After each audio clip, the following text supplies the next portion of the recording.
कहती हो क्यों। आज के फनकार थे, इसलिए कहानी शुरू से शुरू की जाए। 28 फरवरी 1913 खुर्जा, जहांगीरपुर, उत्तर प्रदेश। बालक नरेंद्र का जन्म हुआ। शिक्षा दीक्षा हुई इलाहाबाद विश्वविद्यालय से। उन्होंने शिक्षा शास्त्र और अंग्रेजी में एमए किया।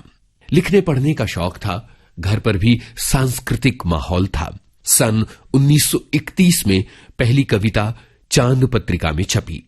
अपनी लगन, अपनी मेहनत, अपनी अध्ययनशीलता और अपने चिंतन की वजह से पंडित नरेंद्र शर्मा ने शुरुआत से ही एक उदयीमान कवि के रूप में अपनी जगह पक्की कर ली।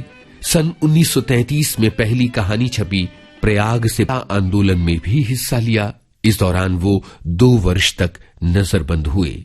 देवली जेल में थे और 14 दिन की भूख हड़ताल की। नतीजा ये हुआ कि वो बीमार पड़ गए। अंग्रेज सरकार को उन्हें आजाद करना ही पड़ा। जब रिहा हुए तो सुप्रसिद्ध साहित्यकार और अनमोल कृति चित्रलेखा के रचयिता भगवती चरण वर्मा बॉम्बे टॉकीज में काम करते रहे। इन्हीं दिनों की एक दिलचस्प घटना। पंडित नरेंद्र शर्मा बॉम्बे टॉकीज में कार्यरत थे। देविका रानी और हिमांशु रॉय अक्सर ही उनसे मार्गदर्शन लिया करते। ज्वार भाटा बन रही थी और एक नया पठान नायक फिल्म परिदृश्य पर उतर रहा था। पंडित नरेंद्र शर्मा से पूछा गया कि इस नौजवान यूसुफ खान का नाम क्या रखा जाए फिल्मी पर्दे के लिए। पंडित जी ने 2 नाम सुझाए, वासुदेव और दिलीप कुमार।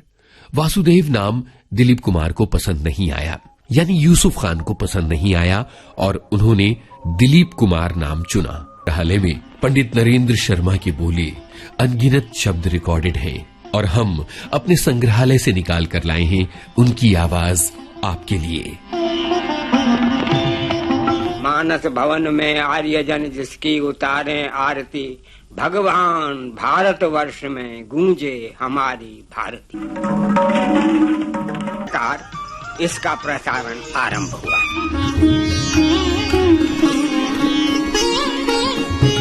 पंडित नरेंद्र शर्मा हिंदी गीतकारी के शिखर हैं और आज के फनकार कार्यक्रम में ये कहते हुए हमें फख्र है कि विविध भारती के लिए पहला गीत पंडित नरेंद्र शर्मा ने लिखा था। विविध भारती की स्थापना 3 अक्टूबर 1957 को हुई और उस दिन ये गीत विविध भारती से प्रसारित हुआ। स्वर मन्ना डे, संगीत अनिल बिस्वास, रचना पंडित।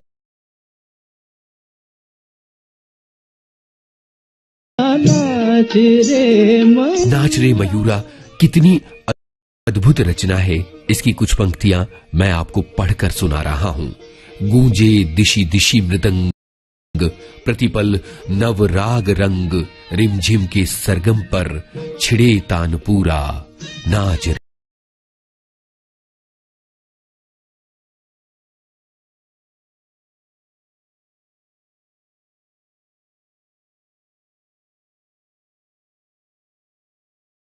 के क्लिष्ट शब्दों का, शुद्ध हिंदी का, ललित हिंदी का उनका प्रयोग। वे इस मायने में हिंदी के विलक्षण गीतकार हैं। जिस तरह की शब्दावली का इस्तेमाल उन्होंने फिल्मी गीतों में किया वो आगे भी बहुत कम हुआ है। मिसाल के लिए सुनते हैं फिल्म अफसर का उनका यह गीत संकट में था और देश में जन जागरण की जरूरत थी देश के वीर सिपाहियों के प्रति अपना सम्मान, अपनी कृतज्ञता प्रकट करने की। तब पंडित नरेंद्र शर्मा ने एक विलक्षण गीत लिखा। यह गीत देश की सीमाओं पर अपने प्राणों का बलिदान दे देने वाले वीर सिपाहियों को एक कवि और गीतकार का सच्चा नमन है। लौट कर न आएंगे विजय दिलाने वाले वीर, मेरे गीत अंजलि में उनके लिए नयन नीर। 100 फूल पान के रंग है निशान के, शूर वीर आन के, जो समर में हो गए अमर, मैं उनकी याद में गा रही हूं श्रद्धा गीत धन्यवाद में। इस गीत को स्वर दिया। आज के फनकार कार्यक्रम का ये अंक भला कैसे समाप्त हो। इस रचना का संबंध अद्भुत गायक डॉक्टर भूपेन हजारिका से है। अपनी अमेरिका यात्रा में उन्होंने अश्वेत अमेरिकी गायक पॉल रॉबसन की रचना ओल्ड मैन रिवर को सुना और पसंद किया। उन्हें लगा कि जिस तरह की विकलता, जिस तरह का प्यार मिसिसिपी नदी के लिए है, क्यों ना भारतीयों के लिए किसी भारतीय नदी पर केंद्रित एक रचना लिखी जाए। और इस रचना को लिखने की जिम्मेदारी उन्होंने सौंपी पंडित नरेंद्र शर्मा को, और पंडित जी ने लिखा, विस्तार है अपार, प्रजा दून पार, करे हाहाकार, निशब्द सदा, ओ गंगा तुम बहती हो क्यों। नैतिकता नष्ट हुई, मानवता भ्रष्ट हुई, निर्लज्ज भाव से बहती हो क्यों।